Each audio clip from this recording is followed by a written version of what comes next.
Vraiment des nouvelles urgentes. La Russie a lancé des missiles en direction du Royaume-Uni dans la région de la Manche, juste au moment où le nom du nouveau Premier ministre y était annoncé. C'est une histoire révélatrice sur la façon dont la Russie sauvage salue les nouveaux dirigeants.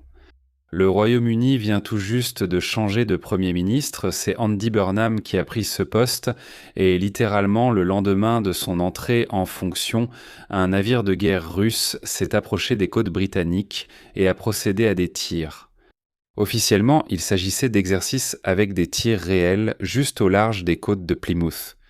Ainsi, Moscou a décidé de montrer ses muscles au nouveau Premier ministre.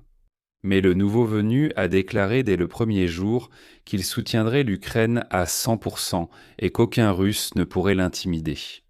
Alors aujourd'hui, laissez-moi vous expliquer brièvement quelles étaient ces manœuvres de tir effectuées par une frégate russe juste à côté de la Grande-Bretagne, qui est Burnham et ce qu'il représente pour l'Ukraine. Je m'appelle Alexei Petchi, discutons ensemble de ce sujet, mais avant de commencer, je vous demande de vous abonner à cette chaîne, de liker cette vidéo et de ne pas oublier de laisser votre commentaire sous cette vidéo. Peut-être pas tout de suite, peut-être plus tard, mais n'oubliez pas de le faire. Alors, reprenons tout depuis le début. Lundi 20 juillet, un navire russe s'est approché des côtes britanniques et a commencé à tirer des missiles de façon insensée. La frégate russe Neustrachimy a mené des exercices d'artillerie avec des tirs réels dans les eaux internationales à environ 40 000 marins, c'est à environ 70 km au sud de Plymouth. C'est une ville portuaire dans le sud-ouest de l'Angleterre. Les exercices ont duré environ une demi-heure. Qu'est-ce que c'était ? Les Russes n'ont jamais expliqué. Ils se sont arrêtés, ont tiré des missiles et ont déclaré que c'était un des exercices. Les Britanniques surveillaient de près le navire. Pendant tout ce temps, un patrouilleur de la Royal Navy surveillait la frégate russe, tandis qu'un avion militaire français la suivait depuis les airs. Autrement dit, un seul navire russe a immédiatement suscité une réaction à la fois des Britanniques et de leurs alliés français.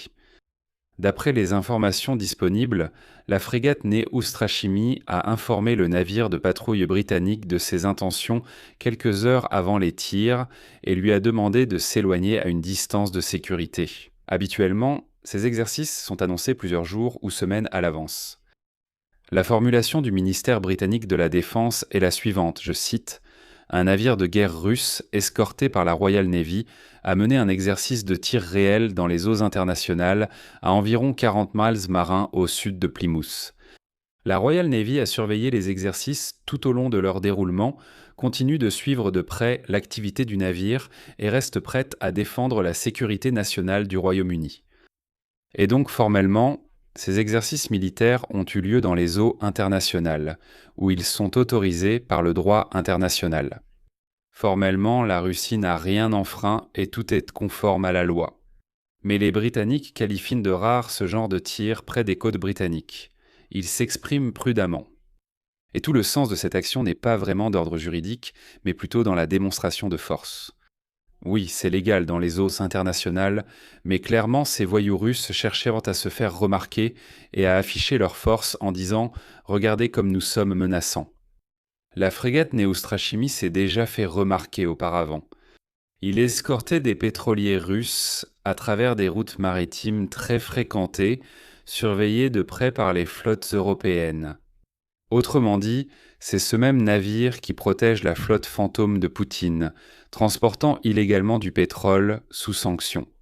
Et c'est justement lui, cette même frégate, qui a décidé de tirer des missiles en direction de la Grande-Bretagne, apparemment pour montrer qu'il est vraiment prêt à défendre la flotte fantôme, même à tirer et tout ça. Voici ce qu'il faut comprendre. Ce n'est pas un acte isolé de Russes sauvages, mais une des provocations constantes de la Russie qui ne peut vivre en paix. L'activité de la flotte russe au large des côtes britanniques a nettement augmenté ces derniers mois. Le mois dernier, la Grande-Bretagne a intercepté pour la première fois un pétrolier de la flotte fantôme russe dans la Manche.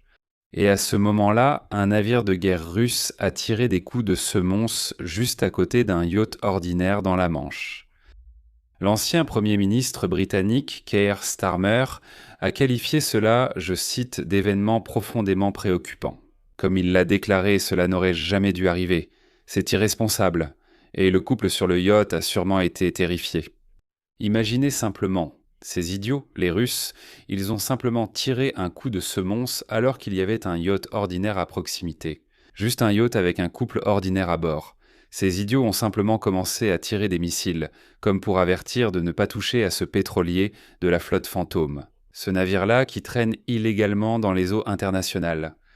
Le ministère britannique de la Défense a alors précisé que les tirs n'étaient en pas dirigés contre le navire britannique, mais étaient une tentative de prévenir une éventuelle collision.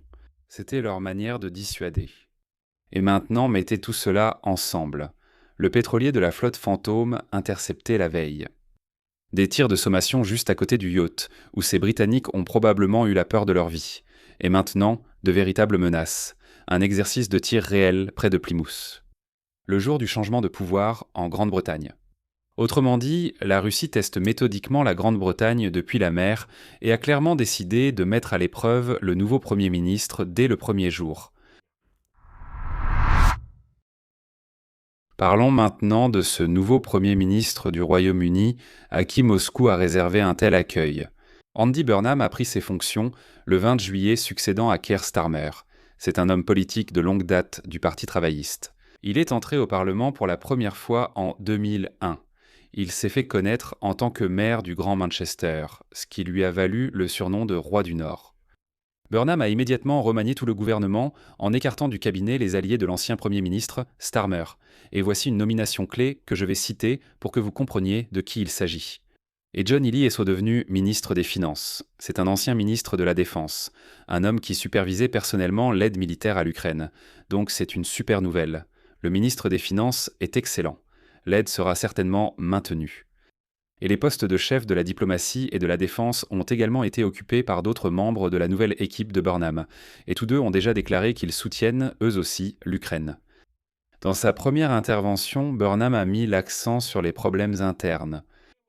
Il a promis un plan décennal pour lutter contre la hausse du coût de la vie, et un style de gouvernance plus humain.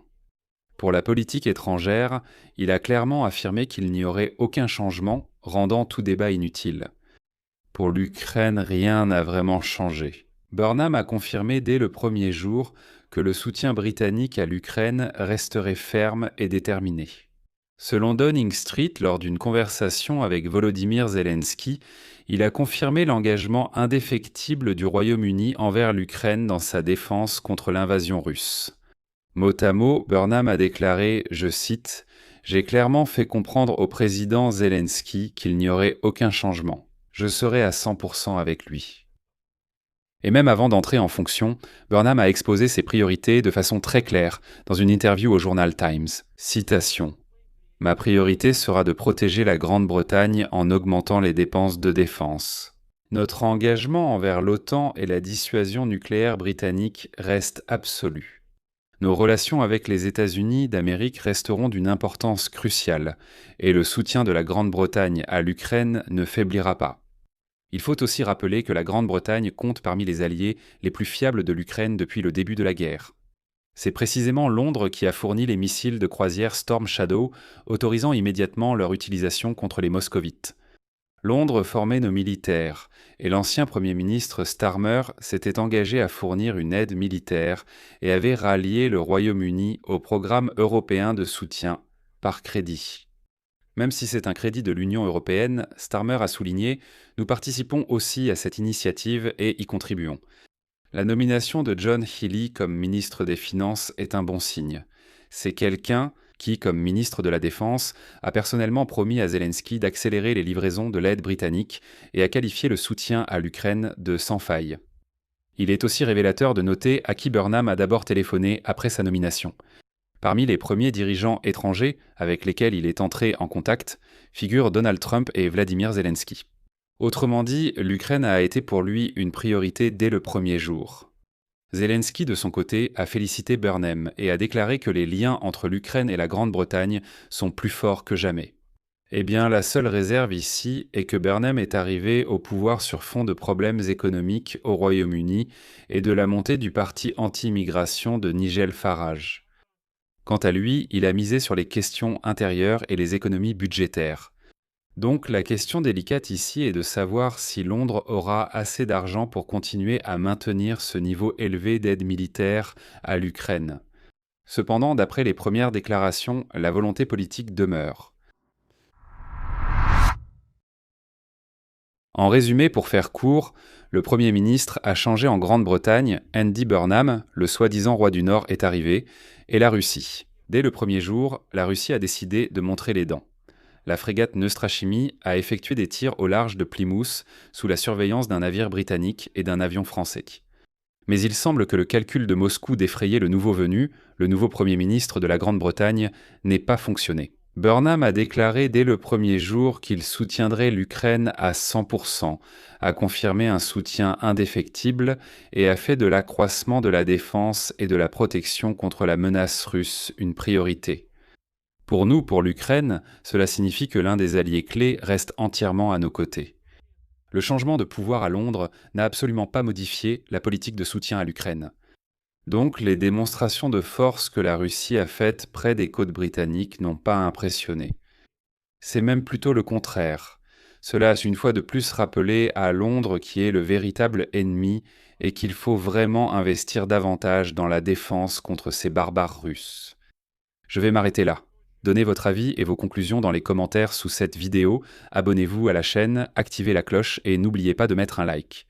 Si vous souhaitez soutenir le travail d'une chaîne YouTube indépendante, vous pouvez le faire en faisant un don via les liens et les coordonnées indiqués dans la description de cette vidéo. Je vous serai reconnaissant pour tout type de soutien, car c'est grâce à votre aide que nous existons et que nous continuons à travailler. C'est tout pour aujourd'hui. Prenez soin de vous, à bientôt à tous.